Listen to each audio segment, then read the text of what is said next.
सर्वांना मी वैद्य मोहिनी दाते। आज आहे वटपौर्णिमा। वटपौर्णिमेचं ट्रॅडिशनल महत्त्व तर आहेतच, पण त्याचं औषधी व्हॅल्यूसुद्धा फार आहे। त्याचं पूर्ण झाडच एक औषधी आहे असं एक म्हणू शकतो आपण।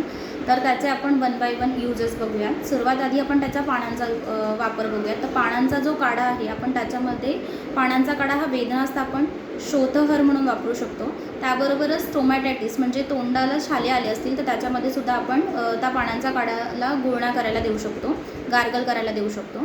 त्यानंतर त्याची जी साल असते ते सालीचा जो काढा आहे आपण तो ल्युकेरियाच्या पेशंटला म्हणजे व्हाईट डिस्चार्ज जो असतो त्याच्यामध्ये, नंतर रक्तप्रदर म्हणजे ब्लिडिंग जास्त ज्या पेशंट्सला होत असते, कन्सीव होण्यास त्रास होत असतो त्याच्यामध्ये त्याच्या सालीचा काढा आणि उत्तरबस्ती करणे किंवा ही पण क्लिनिकमध्ये करण्याची प्रोसिजर आहे।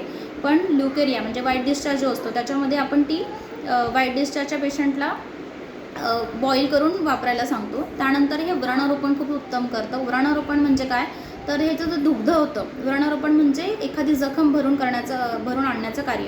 तर त्याचं जे दुग्ध निघतं, पान तोडल्यानंतर त्याच्यातून दूध जे निघतं ते जर आपण जखमेला लावलं तर ते व्रणरोपण खूप सुंदर कार्य करतं। त्यानंतर याचे जे गुण आहेत, का हे कसं कार्य करतं, तर हे कषाय रसात्मक असल्यामुळे, वृक्ष आणि शीतवीर्य असल्यामुळे व कफ पित्त शामक असल्यामुळे स्किन डिसऑर्डर्स जे असतात त्याच्यामध्ये कफ आणि पित्त ओरिजिनचे स्किन डिसऑर्डर्स म्हणजे काय, तर पित्तामुळे जी बर्निंग असते, लाली जी असते, त्याच्यानंतर कफामुळे जी खाज असते स्किनला, त्या सगळ्या स्किन डिसऑर्डर्समध्ये याचा आपण वापर करू शकतो। त्यानंतर आपण याचा जो वापर आहे तो सर्वांना माहीतच असेल की वटजटा सिद्ध जे तेल असतं, वटजटांनी सिद्ध तिळतेलयुक्त वापर करून आपण जे तेल सिद्ध करतो ते हेअर फॉलसाठी किंवा हेअर ग्रोथसाठी खूपच सुंदर कार्य करतं।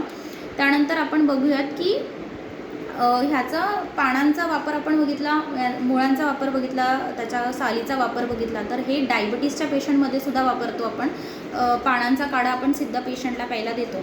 त्यानंतर शोथहर आणि वेदनास्थापन म्हणजे काय, एखाद्या जागी जर त्याला खूप जास्त वेदना असतील त्या जागेला किंवा शोथ किंवा स्वेलिंग आली असेल तिथे, तर पानं तव्यावर अशी गरम करायची आपण आणि तशीच कोमटसर पानं जे आहेत त्याचं लेपन केलं आणि ते जर आपण बांधून ठेवलं तर त्याच्यातली वेदनाही कमी होते आणि शोथ हा कमी होत असतो।